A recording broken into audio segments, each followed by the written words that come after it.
ਸੱਜਣੋ ਬੇਲੀਓ ਮਿੱਤਰੋ ਹੈ ਤੁਸੀਂ ਦੇਖ ਸਕਦੇ ਹੋ ਗੁਜਰਾਂਵਾਲਾ ਸ਼ਹਿਰ ਪਿੰਡੀ ਬਾਈਪਾਸ ਲਾਹੌਰ ਦਾ ਬੋਰਡ ਲੱਗਾ ਹੈ। ਅਸੀਂ ਇੱਥੋਂ ਲੰਘ ਰਹੇ ਹਾਂ ਤੇ ਇੰਸ਼ਾਅੱਲਾ ਤਾਲਾ ਆਪਣੀ ਮੰਜ਼ਿਲ ਦੀ ਤਰਫ। ਤੇ ਇਹ ਨੰਦੀਪੁਰ ਨਹਿਰ ਦਾ ਪੁਲ ਜਿਹੜਾ ਨਾ ਉਹ ਆ ਗਿਆ ਤੇ ਇੱਥੋਂ ਅਸੀਂ ਗੁਜ਼ਰ ਜਾਵਾਂਗੇ ਆਪਣੇ ਗੁਜਰਾਂਵਾਲਾ ਵੱਲ ਜਾਂਦੇ ਹਾਂ। ਸਿਆਲਕੋਟ ਗੁਜਰਾਂਵਾਲਾ ਰੋਡ ਇੱਥੇ ਸਫ਼ਰ ਜਾਰੀ ਹੈ। ਇਹ ਜਨਾਬ ਮਾਡਲ ਹੈ ਜਿਹਨੂੰ ਰਿਸਰਚ ਵੀ ਕਿਹਾ ਜਾਂਦਾ ਹੈ, ਇਹਨੂੰ ਮਾਡਲਾਂ ਬੋਲਿਆ ਜਾਂਦਾ ਸੀ। ਇਹਦੀ ਵੀ ਇੱਕ ਆਪਣੀ ਹਿਸਟਰੀ ਹੈ। ਕਿਹਾ ਜਾਂਦਾ ਇੱਥੇ ਪਾਕਿਸਤਾਨ ਦੇ ਸਾਰੇ ਹਾਈਡਲ ਪਾਵਰ ਸਟੇਸ਼ਨਾਂ ਦੇ ਮਾਡਲ ਨੇ ਜਿੱਥੇ ਰਿਸਰਚ ਔਰ ਤਹਿਕੀਕ ਹੁੰਦੀ ਹੈ। ਤੇ ਇਹ ਵੇਖ ਸਕਦੇ ਹੋ ਬੜੀ ਅੱਛੀ ਜਗ੍ਹਾ ਹੈ, ਵਿੱਚ ਸੂਏ ਵੀ ਨੇ, ਸੱਜੇ ਪਾਸੇ ਵੀ ਵੇਖ ਸਕਦੇ ਹੋ।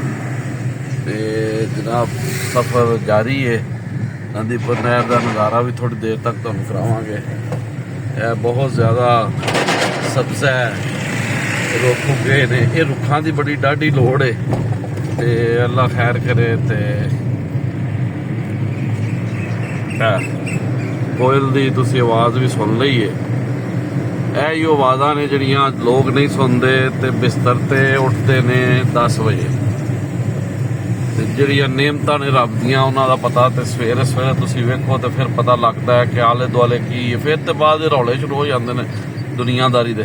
ਇਹ ਨੰਦੀਪੁਰ ਨਹਿਰ ਦਾ ਪੁੱਲ ਹੈ, ਇਹਦੇ ਨਜ਼ਾਰੇ ਕਰ ਸਕਦੇ ਹੋ ਤੁਸੀਂ। ਪੁਰਾਣਾ ਪੁੱਲ ਵੀ ਹੈ ਤੇ ਇਹ ਨਵਾਂ ਪੁੱਲ ਜਿੱਥੋਂ ਅਸੀਂ ਲੰਘ ਰਹੇ ਹਾਂ। ਤੇ ਇਹ ਜਨਾਬ ਤੁਸੀਂ ਵੇਖ ਸਕਦੇ ਹੋ ਨੰਦੀਪੁਰ ਪਾਵਰ ਹਾਊਸ।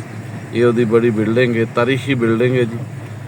ਇਹ ਪਾਵਰ ਸਟੇਸ਼ਨ ਤੇ ਨਾਲ ਹੀ ਹੈ ਜਿਹੜਾ ਯੂਨਿਟ ਲੱਗਾ ਗੈਸ ਤੋਂ ਬਿਜਲੀ ਬਣ ਰਹੀ ਹੈ। ਇਹ ਤੁਸੀਂ ਉਹਦੇ ਮਨਾਰੇ ਵੇਖ ਸਕਦੇ ਹੋ। ਤੇ ਇਹ ਜਿਹੜਾ ਨਾ ਸਾਹਮਣੇ ਇਹ ਜਨਾਬ ਨੰਦੀਪੁਰ ਪਾਵਰ ਹਾਊਸ ਹੈ। ਤੇ ਇਹ ਨਿਜ਼ਾਮਪੁਰ ਤੋਂ ਲੰਘਦਿਆਂ ਅਸੀਂ ਸਫ਼ਰ ਕਰਾਂਗੇ। ਭਾਈ ਰਫੀਕ ਬਿਹਤਰੀਨ ਡਰਾਈਵਿੰਗ ਕਰ ਰਹੇ ਨੇ ਤੇ ਵਜ਼ਨਸਾਰ ਸਾਹਿਬ ਵੀ ਮੌਜੂਦ ਨੇ। ਜਨਾਬ ਰਾਣਾ ਨਾਸਰ ਖਾਨ ਪੰਜਾਬੀ ਸਾਹਿਬ ਤੁਸੀਂ ਵੇਖ ਸਕਦੇ ਹੋ। ਤੇ ਇਹ ਹੁਣ ਅਸੀਂ ਨਿਜ਼ਾਮਪੁਰ ਤੋਂ ਲੰਘਾਂਗੇ ਤੇ ਸਫ਼ਰ ਜਿਹੜਾ ਨਾ ਸਾਡਾ ਇਹਦੇ ਨਾਲ ਨਾਲ ਹੀ ਅਗਾਂਹ ਵੱਧ ਰਿਹਾ। ਤੋ ਜੀ ਸੁਖੀ ਵਸੋ ਸੱਜਣੋ ਬੇਲੀਓ ਮਿੱਤਰੋ ਪੰਜਾਬੀ ਪਿਆਰਿਓ, ਰੱਬ ਸੋਹਣਾ ਤੁਹਾਨੂੰ ਸੁਖੀ ਰੱਖੇ। ਅੱਜ ਸਾਡਾ ਦੌਰਾ ਚੱਕ ਝੁਮਰਾ ਜ਼ਿਲ੍ਹਾ ਫੈਸਲਾਬਾਦ ਮੁੱਖ ਫਾਲੀ ਕੱਟ ਕਿਤਾਬ ਕੂਕ ਪਾਕਿਸਤਾਨ ਬਿਖਾਰੀ ਮੁਹੰਮਦ ਹਸਨੈਨ ਭੱਟੀ। ਅੱਲਾ ਚੰਗੀਆਂ ਕਰੇ।